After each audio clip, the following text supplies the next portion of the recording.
Neutralite has moderate startup, low recovery time, has many follow-up options, hits stacked, catches jumps, it covers in front and above you, and is almost unpunishable when being strung into.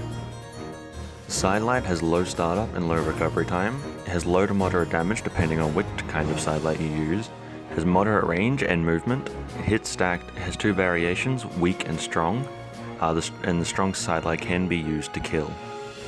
Downlight has long startup, high recovery time, and very high range. Since Downlight has a lot of movement and narrow hitboxes, it doesn't hit stacked and should primarily be used as a punish tool. Forward Downlight can also be used to kill.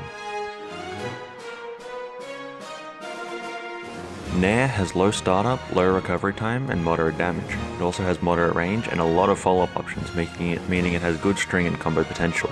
It is also a very strong edgeguard tool when you use backwards Nair by coming from behind them.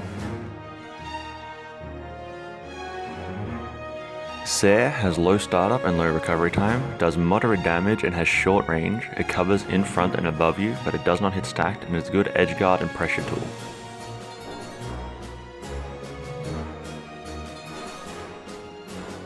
Dare has low startup and low recovery time, does moderate damage and has medium range, but it only hits diagonally, below you. Has a lot of follow-up options and it covers diagonally below only on one side.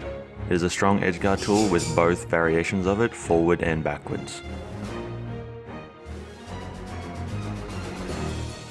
Recovery has low startup, low recovery time, high damage, short range, it covers in front and above you.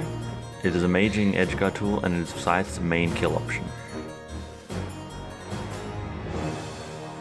Ground Pound has low startup, low recovery time, moderate damage, high range, it covers directly below and a bit in front of you, and its force angle can be controlled to make edgeguards a lot stronger.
The strengths of Scythe include strong aerial combat, amazing edgeguard, it builds damage very easily, has low recovery and startup in almost all of its attacks, is very versatile and has many options for every situation, it hits multiple ranges, it is easily maneuverable, has amazing dodge punishes, very strong offstage play, and is strong against diagonal and horizontal approach. The weaknesses of Scythe is that it's difficult to kill with, it is weak to vertical approach, it's weak to parry play or outspacing, it's weak to weapons which can outrange it, such as the bow diagonals, the blaster horizontals, etc.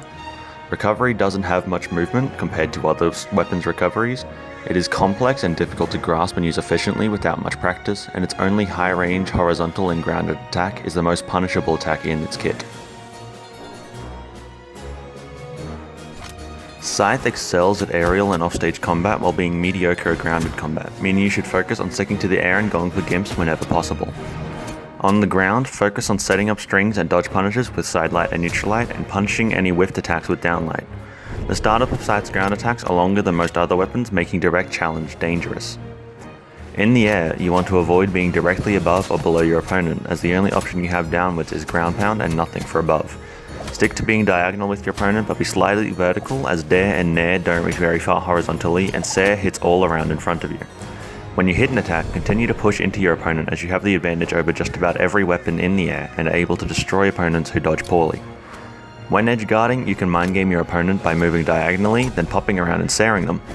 Once your opponent loses most of their options, all you need to do is get below them and use recovery, as it has good force and sends them diagonally away from the stage. Don't use Nair to edgeguard unless you're behind them, because neutral Nair sends them much more vertically than horizontally, which ruins the edgeguard.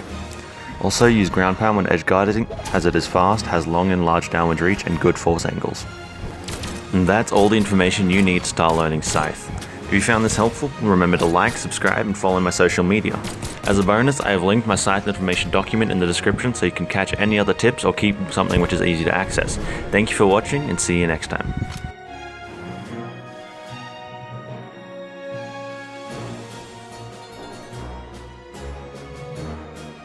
Hey guys, Kyler here with a few announcements for my channel. Firstly, this is a new series called Conquering Valhalla. In this series, I will be playing a best of 5 with every legend in alphabetical order.